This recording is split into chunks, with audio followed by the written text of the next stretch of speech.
Donald Trump figured like, hey, you think this might be a bad idea to shut down the government because we want to cut people's health care as we give $1 trillion tax cut, as we give another $1 trillion to the Pentagon, as we give $40 billion to Argentina, as we give $34 billion to Israel, as we give hundreds of billions to Ukraine. Hey, do you think it's a bad idea to cut health care for our own people? So I guess it was a big win for Democrats in the election, which, again, if you know anything about politics, you know that doesn't mean there's going to be no change. The Democrats who won are corporate Democrats serving the establishment.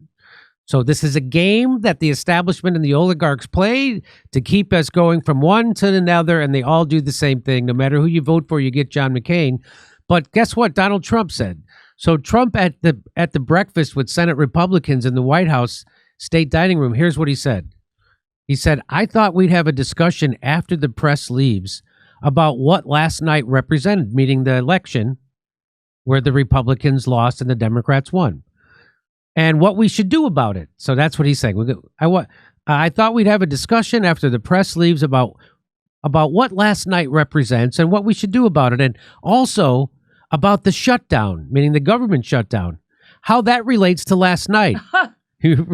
I think if you read the pollsters, the shutdown was a big factor. That's right. Negative for the Republicans. Yes, because finally the Democrats have a real issue to stand on, which is don't cut health care for workers. So lots of people, a lot of workers, as Steve Bannon said on this show, a lot of MAGA are on Medicare and Medicaid.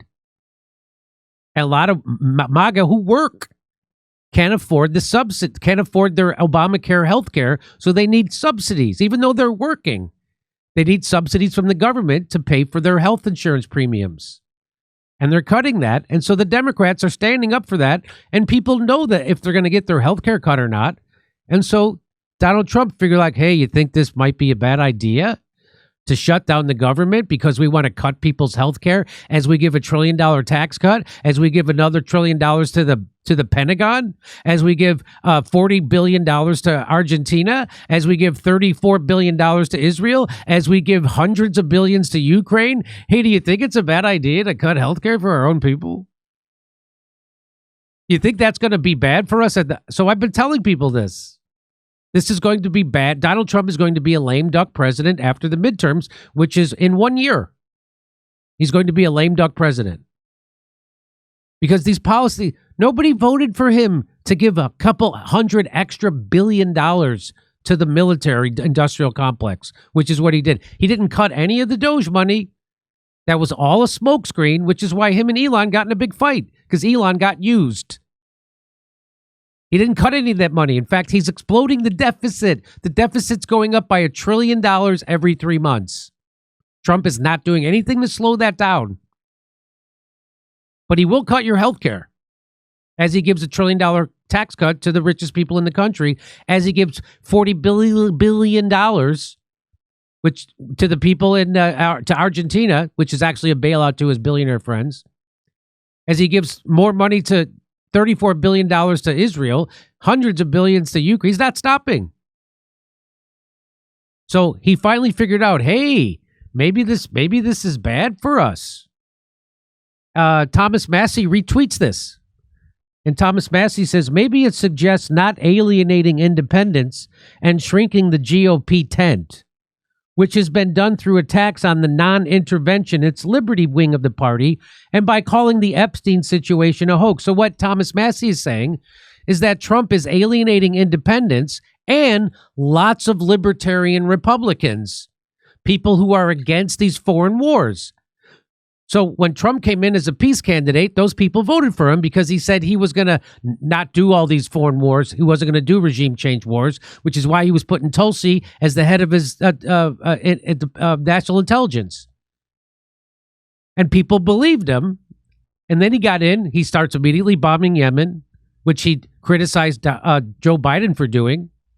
He immediately bombs Iran, keeps funding the genocide in Gaza, and keeps funding the war in Ukraine with Russia, and is now trying to do a war in Venezuela and is sending Marines to Haiti because they want to have their own government. And so he's saying this is alienating people who are against interventionism. You know, the people who voted for you. You're alienating them, you're shrinking the GOP tent, and you're alienating independents. You see people attacking him online. It's unbelievable. The only honest guy in there. Well, yeah, those are all, I think those are bots, and those are all paid for. Sarah Hidgen said, and if he thinks nuking the filibuster, so Trump's big idea is, well, if we could just get rid of the filibuster, we get rid of this government shutdown. So Sarah Higdon says, if he thinks, meaning Trump, if Trump thinks nuking the filibuster is going to appeal to independents, he's vastly wrong. Independents like when the two parties work together, not when one rams their entire agenda down the people's throats. Dems lost when they were calling to end it, and the GOP will too. The Democrats were calling to end the filibuster. They lost. So Donald Trump blames the government shutdown for the Republicans' beating at the ballot box. So there you go. And they're doing it to themselves. What is this drive to not cut money from the Pentagon, but cut money from workers' health care? What is that about?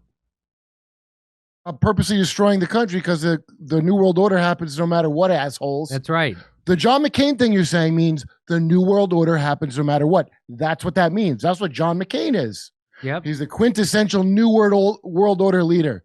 Some fucking symbol of something that didn't do shit but awful. But people will still like, am I supposed to respect him? That's the ideal leader of tomorrow and forever. Come see us in Melbourne, Sydney, and Brisbane. Come see us in Burbank, California, the day after Thanksgiving. It's November 28th. It's a Friday. We'll see you December 6th. That's a Saturday in Pottstown, Pennsylvania.